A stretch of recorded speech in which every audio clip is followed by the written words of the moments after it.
موږ که د افغانستان او د پاکستان د تجارت او د تګ راتګ لارو ته وګورو نو هغه په مستقله توګه باندې بندې دي.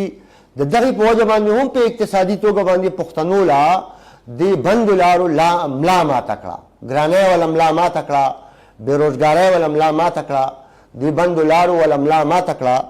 زمونږ به حکومتونو ته خواست دي چې باید چې هغوی سنجیده شي. صوبایي حکومت له پکار دي چې د دې صوبې نمایندګي په ښه انداز کې وکړي او د دې غیر ضروري مصروفیاتو نه او د دې غیر ضروري جلسو نه او د دې جذباتي تقریرونو نه راوځي او زموږ د دې صوبې مسلو ته مشکلاتو ته پام وکړي، توجه وکړي او د هغې حل راوباسي او په هغې مشکلاتو کې او په هغې ستونزو کې اسانتیا پیدا کړي او په هغې کې ارزانتیا پیدا کړي. عوامي نیشنل پارټي انشاءالله په میدان ولاړه ده. په هر فورم باندې به د خپل کام او د خپل خاورې وکالت چې دی دا به ټول جاري ساتو. ستاسو د ټولو ډېره زیاته مینه او ډېره زیاته مننه.